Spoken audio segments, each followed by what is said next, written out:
I've been involved with UXPA for over 15 years, and as an organization, I think we have so much to offer that is our existing offerings, and there's so much promise and potential in our members that I'm continually impressed and amazed by being at the conference this year, the international conference here in Toronto, and how brilliant and insightful the membership is from top to bottom, that people are innovating, people are changing the ways old techniques are used, people are refreshing or introducing people to existing techniques, and the old saying, I think, that all old things are new again, and is true. And I think there's a tremendous permanence to human-centered design practice, whether you're a designer, a developer, a coder, a researcher. The UXPA has its roots in research and practice, and there are other organizations that spend more time on theory and academia, and I think UXPA as a sort of brawny boots on the ground, let's figure it out, let's innovate together, let's take the old and turn it into the new, but still you come to that realization that the techniques are still valid, whether you're talking about VR, AR, or ER, or it's all user experience, it's all human-centered design, it's all usability and accessibility, and in whatever field I'm in, I'm incredibly amazed how relevant the techniques, the practices, the approach, the mindset are for what we're doing. And so I think where it's going, I think UX has certainly found its feet as a field that people respect. We have an interesting challenge now that more people are calling themselves UX designers, researchers, developers, to adhere to good practice standards, to understand what they are, to know what the rules are so we can break them when we need to and rely on them when we have to. I think there's such an increasing focus on digital these days that it's easy to forget that UX design isn't just for mobile apps or websites, but it's about the totality of human experience, the holistic view, so that folks are learning techniques that are valid online and offline, and we need, for every mobile app designer we need 10 more designing electronic healthcare records that are easy to use and easy to translate both to what physicians and nurses need and then also into what users need and patients need. And so people need to design cockpits and driverless cars, and what are we going to be doing in driverless cars, what do those interfaces look like, and how do we remain safe and capable. And so all of these cool things that are coming across as new, our techniques are solid. They still work, they can be applied, focus grouping, card sorting, usability testing. And all the conference that we had during the week at this point, and even the subject that I see for the rest of the week is kind of, it can be applied to all of these things. Mm-hmm. It's like, it's not linked to any technology in particular, so it applies to what you were saying. Yeah, whatever field you're working in, education, finance, auto design, you name it, AI, commerce, AI, yeah.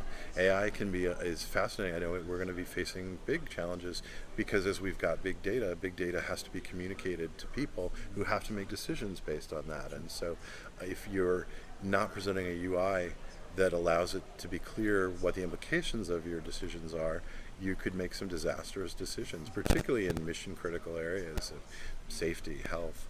And like you were saying also, it's not necessarily designing an interface. Yeah.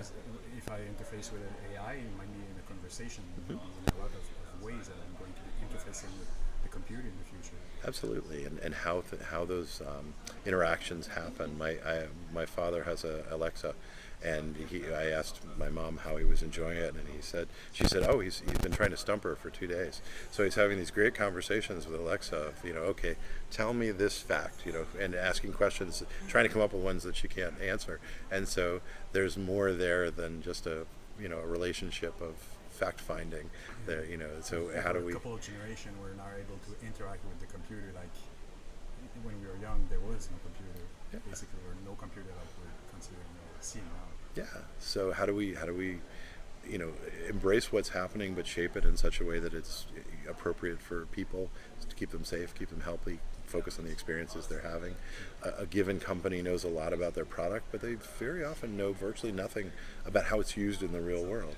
And so all of those things, I feel very comfortable, especially given how many badly designed products are out there, that we should have work for a long, long time, if not forever.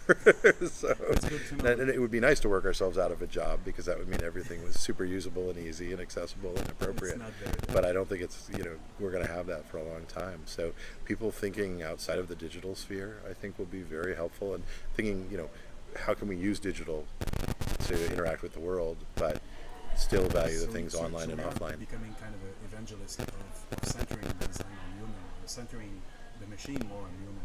Yeah, over the years, our terminology has changed some. I came into the business talking about usability and user-centered design, and now I think, back to our roots, human design, human-centered design is a great way to refer to it. And so as we're thinking about system-centric approaches, why are we doing it? Who are we doing it for? Those questions never go out of style. So. Exactly. Very interesting. So it's fascinating, and that's why I found UXPA as a great home, because it's theory and practice together, and innovating and moving So forward. we're expecting a lot more people next year. Well, every year I hope. We do our best for that. Yeah. So I hope as more folks come into the field, I would expect we'd get more people here.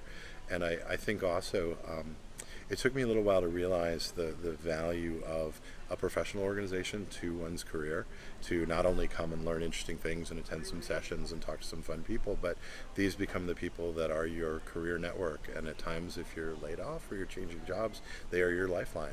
And I'm always fond of saying to people, look around the table, someone will be hiring you, you'll be hiring them. It's not that we're that small a group, but the like-mindedness of the organization is a through line for people's careers. As you're learning, as you're mastering, once you've mastered, all of that is not only fun and engaging for networking and for camaraderie and for learning, but and the camaraderie, like you're saying, it comes from the fact that we're all on the same mission.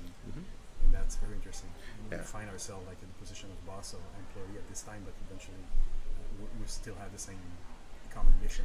Exactly, and that mission crosses borders, all kinds of borders, commercial, government, country to country. I mean, we're all humans, but context is so important, and so we have to keep looking at each other. It's a truism, I think, for my wife and I will talk about it. A successful marriage is contingent upon recognizing that you're both evolving and you're different people the day after than you were the day before, and staying in good communication and keeping an honest eye on that. And I think our profession wants us to be observant and eyes open and passionate and bring that process to bear. And so similarly, I think we need to continually refresh. And so cultural context is important, physical context is important. All of those things are truisms, and I don't see any of that changing, even if we're all wearing VR headsets for a while to talk about it. On the contrary, So we'll need even more human when we're there. yeah, and it's about the experience, not the checkbox. It's about keeping an eye on what do we want to do with technology, not what can technology do for us. So those are my thoughts. Thank you very much. A pleasure.